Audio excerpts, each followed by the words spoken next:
Hi guys! Welcome back to my channel. This is Nova Gnome Creations and I'm Nova. I'm so glad that you decided to join me today, and if it's your first time coming, I'm so glad that you're here. I hope that you and your loved ones are doing well and taking care of the best that you know how. Today I'm working on a dice cup. So this was a request from my husband and one of our friends that we play dice games. We play several different dice games, and they're all very, very geeky. Either you know them or you don't know them, but he has a dice cup, and it's like you put your dice in it and you shake them in the cup, and then you just dump the cup into your dice tray. And his is made of leather, and it's like a themed one, has a emblem of a certain fandom on it. But my husband was like, "Can you crochet a dice cup?" And I was like, I don't see why not.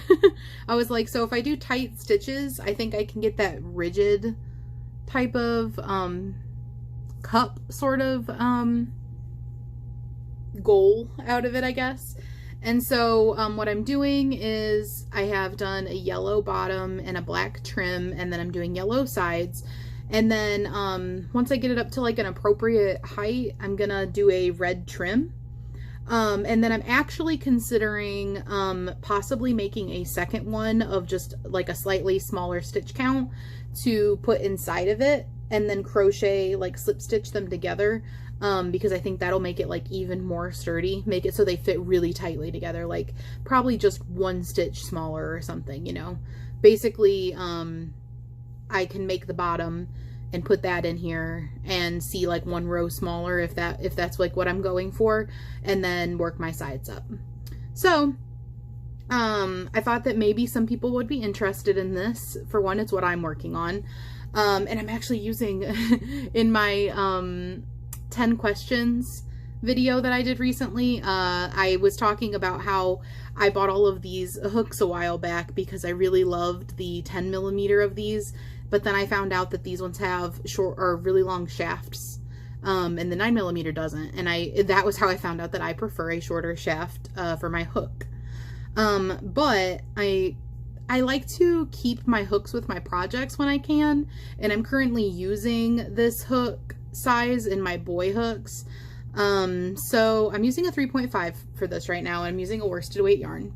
And I'm using this, which I actually think I crochet even tighter tension using this hook, because of the way I'm holding it. I don't know. So I think it's actually serving its purpose better. This is that type of crocheting that like your hand will hurt after a little while because you're crocheting so tightly. But anyway, this is not a pattern, so I thought I could explain what I'm doing, and if anybody else has an interest in making, this could really be used for anything. Don't mind that. That's my magic circle tail that I haven't woven in yet. This could really be used for anything. Like, I'm making it for a dice cup, but it could really be anything. I made a cup koozie, or a Coke can koozie, which I don't have because my husband is doing meetings today, since they're going back to school, and I told him to take it with him because he was bringing a bunch of Cokes with him. So I don't have it with me today, but I actually have a cup koozie design that you could totally use this for. But just like a side note, I will do a tutorial or something soon, I think, on that cup koozie that I've made. And I actually didn't just crochet it in a cylinder. I made it so that it cinches in as it goes up so that it doesn't slide off of your Coke can. So, you know, if you're drinking your Coke can or you're picking it up by the koozie or whatever, you don't need to worry about it sliding. Also, I'm calling it more of like a cup koozie and a coaster because it also has the bottom, and I really like it because it's a big pet peeve of mine to get like my hands wet or my desk wet or wherever I'm sitting my can, like, not because of water damage. I just don't like water to be on my like surfaces. I don't like my papers to have a potential to get wet and stuff like that. So I'm one of those people that's always like having like a paper towel or something under my my can or my bottle or my glass. Well, not necessarily glass, because usually like legit glasses, they don't do that. But yeah, so anyways, I'm like very tangenty, I'm sorry. But I like it with the surrounding and the bottom because it keeps it from putting moisture on the table that it's sitting on, or for you to get moisture on your hands. It always is like really a pet peeve of mine to pick up a drink and then have to like kind of wipe the moisture off of your hands. So keep an eye out for that. That's something that I'm going to be doing soon. I really like the way it came out, and then I'm going to try making an insert to go into the bottom of it, just for a little bit more rigidity, and also, it'll be even thicker. So like, I don't know if you're having like a really particularly, like condensation heavy drink, then you for sure won't have any liquid coming through the bottom. So I'm going to try that out and see how it goes. I haven't had any liquid come through it, and I've been using it for like a couple of weeks. It wasn't really so much of like me planning to write a pattern or anything for it. I just kind of made it and was like, this is like, I really like this. It works as like a koozie and a coaster at the same time. So, but I don't plan on, you know, being like big into like koozie making or anything like that. But I didn't realize that I actually had like a desire to have a koozie. I've never really used a koozie before. But I like it because it's like moisture wicking. And like the yarn, I just use acrylic, and it doesn't get like wet. It actually like wicks away the moisture because there's not like a lot of moisture, you know, there's just enough to be annoying. But anyway, what I was going to say is, the way that I'm explaining how to do this, you could use this as like as a koozie or something. You could also use this as a dish to keep like little odds and ends in, because it is like already very rigid. Like obviously you can squeeze it if you want to, but because I'm doing tight stitches, a worsted weight yarn with a 3.5 hook and like a tight tension, it is pretty rigid. So I'm just trying to pick up these. So like you could keep your little like crochet accessories in here. You could like fill this up, put push pins, safety pins, paper clips, whatever you want, you know. So yeah, because I know a dice cup is probably like not something, it's very niche even for people who use dices. We'll just pretend I didn't say that. Even for people who use dice, you don't necessarily need a dice cup. It's very extra. Now I'm trying to put all of my stitch markers back where I had them. So what I did for this was I started out with a magic circle, and I did 6 single crochets in a magic circle, and then I pulled that shut most of the way. I don't pull it shut all of the way because I want to make sure I can still get into my stitches, and they can get really tight when you're closing that. And then I did increases all the way around, and I don't slip stitch my rows closed usually, so I don't think I slip stitched my rows closed for any of this. I just I work a continuous round. So I did increases, and then I did single crochets with an increase, working up until I got to the width I wanted. So magic circle 6, increase in all 6 stitches, so you have 12 stitches, and then I did single crochet, increase, repeat, 2 single crochet, increase, repeat, 3 single crochet, increase, repeat, 4 single crochets, increase, repeat around. I think I went all the way to 6 single crochets and then an increase, repeated around to get to this width that I think will be a good dice cup width. And then I just did a back loop only single crochet round. And you can do this in an accent color, or you could do it in the same color, and it's going to give you, it's going to cup it up so that you can start working up in your, you know, the height of your cup. When you're doing this, make sure that you have it facing the way that you're going to want it. So what I do is my magic circle side, I consider this the bottom. You know, there's technically no right or wrong with top and bottom, but I think, you know, standard, this would be considered the bottom. So I just leave my tail, and then I can easily I'm so sorry, you guys. Then I can easily see that this is the top of my thing, so I know which way to face it, so I know which way is my back loops and my front loops. That way this doesn't end up on the inside. This right here is the back loop, so this is the front and this is the back, and this is the one I use. Alright guys, here's where we're at. I finished up to the height that I wanted.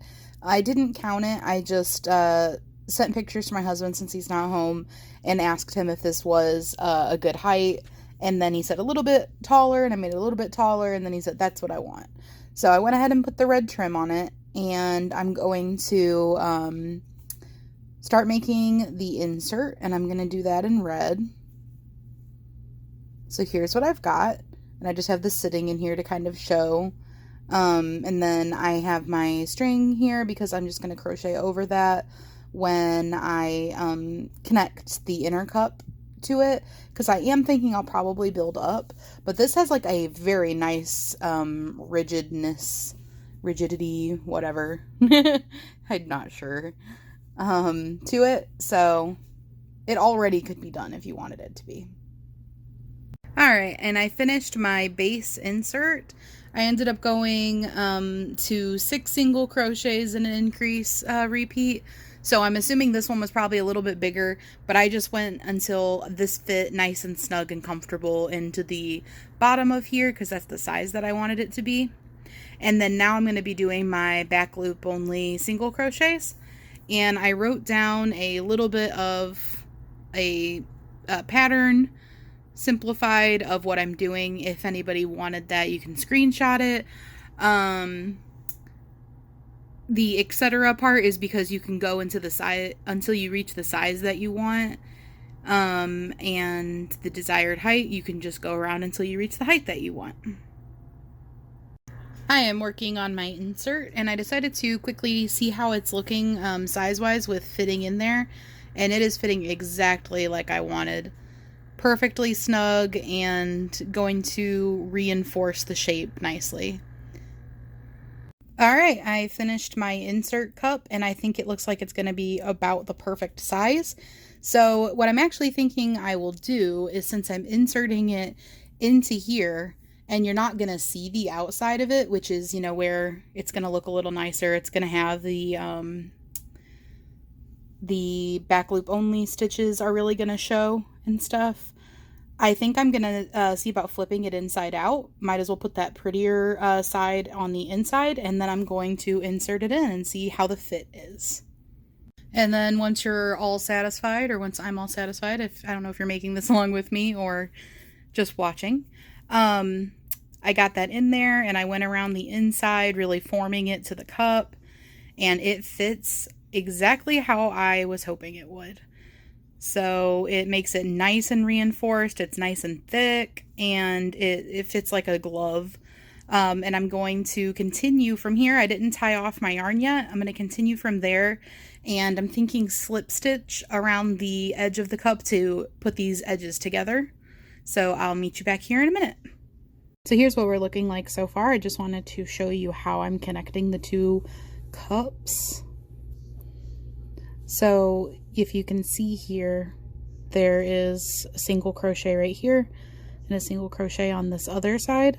Rather than connect the whole single crochet, I'm going into the back loop only and the front loop only, if you can see that. And then I'm just doing a slip stitch, and it's creating this nice ridge. Alright, we are finished. I am super happy with how this came out. This was exactly what I was hoping for, and I hope that you found this at least enjoyable to follow along, and maybe even in the future try making one. I think this could be used for so many things. It is incredibly sturdy. I don't know if it makes any noise for the camera, but it's very sturdy. And turning it inside out worked perfectly. The inside of that is beautiful. And then the way that I attached the stitches, I just am so happy with that nice ridge that it gave me. I think it looks so good. And I think you could use this for so many things. I think this would make a great like pen holder. I don't know how I want to put it in, but I think this could be like, you know, a pen cup on your desk. Like really anything. You could use it as like a little bowl, a little container, just to keep little random things in. Markers, colored pencils, stitch markers, needles, like literally anything. So very multifunctional, very simple. And if you have any questions about how I made it, I tried to kind of include how I was doing it while it not really being a tutorial, but, you know, kind of including how I was doing it. But if I wasn't, you know, thorough enough or something was confusing, feel free to ask. I'm happy to clear it up. And if there's interest in like a more detailed tutorial in the future for this, I could definitely do that. I wish you could feel how sturdy this cup is. It is super sturdy. Super happy with that. All right, guys. Well, I hope that you have a wonderful rest of your day, and that you will come back. Drop a comment if you stayed for this whole video. Let me know. That would be super fun and cool, and I appreciate you so much. I am just incredibly grateful that you're here. So thank you. I'll see you guys tomorrow. Bye.